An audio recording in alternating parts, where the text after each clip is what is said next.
আসসালামু আলাইকুম রহমতুল্লাহ বারাকাতু। সম্মানিত প্রিয় দর্শক, আমরা এই মুহূর্তে আছি জিন পাহাড়ের সামনে, যে পাহাড়টাকে জিন পাহাড় বলা হয়।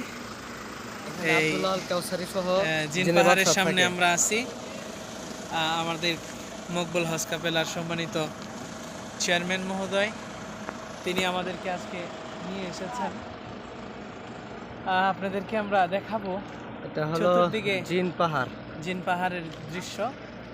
জিন পাহাড় আসলে এটা কেন নামকরণ করা হয়েছে তা জানি না, তবে এই পাহাড়ের আকৃতিটা অন্যান্য পাহাড়ের চাইতে একটু ভিন্ন রকম। কেমন আকৃতি এটা দেখলে আপনারা বুঝবেন যে এই পাহাড়টা কেমন যেন একটু চোকা চোকা কারা কারা। চতুর্দিক দিয়ে আমরা এখন পাহাড়ের মাঝখানে আছি, চতুর্দিক দিয়ে পাহাড়। এটাই জিন পাহাড়। তো আমাদের মকবুল হজ কাফেলার সম্মানিত চেয়ারম্যান সাহেব উনি বলতেছেন যে এখানে নাকি জিনারা খেলাধুলা করে, এক পাহাড় থেকে আরেক পাহাড়ে তারা লাফালাফি করে, এই জন্য এত ছোট হয়ে গেছে। তো যাক, আলহামদুলিল্লাহ, আপনারা দেখতে থাকুন।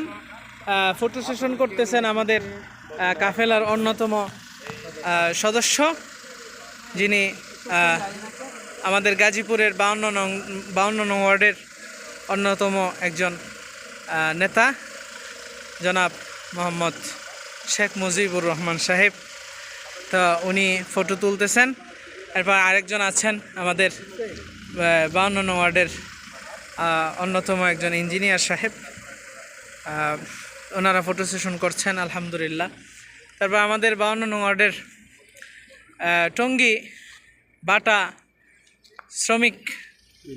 শ্রমিক ইউনিয়নের সম্মানিত সভাপতি, আমার সম্মানিত ভাই, আব্বু শ্বশুর বলেন, জনাব মোহাম্মদ বদরুল আলম সাহেব। তো আলহামদুলিল্লাহ, আমি ওনার কাছ থেকে একটু এই জিন পাহাড় সম্পর্কে ওনার একটু মতামত নেব, যেহেতু আমরা সবাই আসি নাই, কাফেলার কয়েকজন এসেছি। তা আপনার এই জিন পাহাড়ে এসে আপনার অনুভূতি একটু প্রকাশ করবেন আমার সম্মানিত দর্শকদের সাথে। আপনার কেমন লাগছে?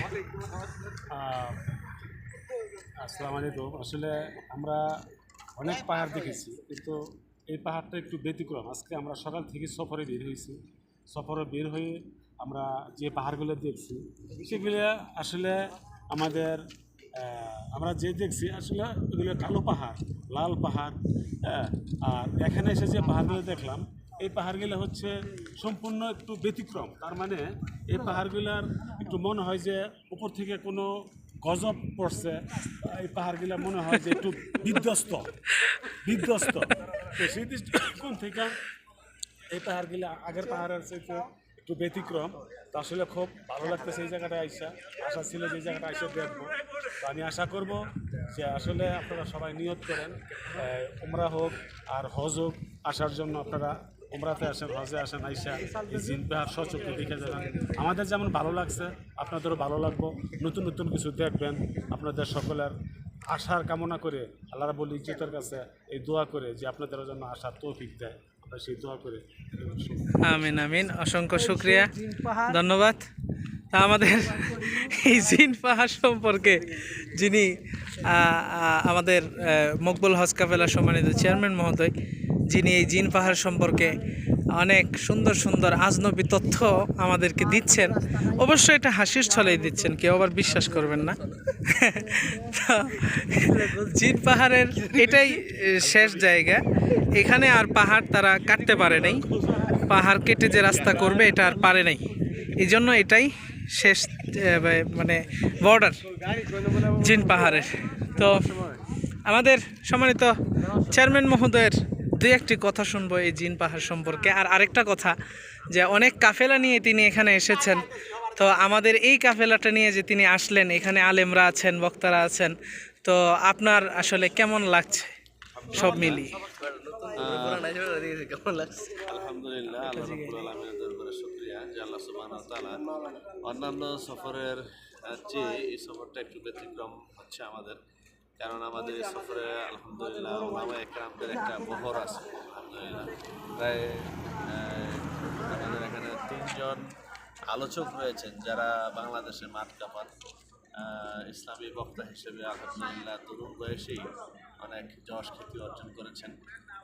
বিশেষ করে আমাদের আব্দুল্লাহ আল কাউসারি, কেফায়তুল্লাহ কাশফি, এরপরে আছে আমাদের মুস্তাফিজুর রহমান আল কাশফি। তো এরা আলহামদুলিল্লাহ ভালো ওয়াজিন, ভালো আলেম, এবং সবচেয়ে মজার বিষয় হচ্ছে যে যেটা আমরা পুরো কাফেলাই যার মাধ্যমে নাকি আমরা অনেক হেদায়েত, অনেক আলোচনা আমরা পাচ্ছি। আমাদের জামিয়া আহসানুল উলুম হাকিমিয়া মাদ্রাসার সম্মানিত মুহতামিম সাইফুল হাদিস মাওলানা আব্দুর রাকিব আনন্দ, তো ওনাকে আমরা সাথে পেয়ে আরও বেশি আনন্দিত।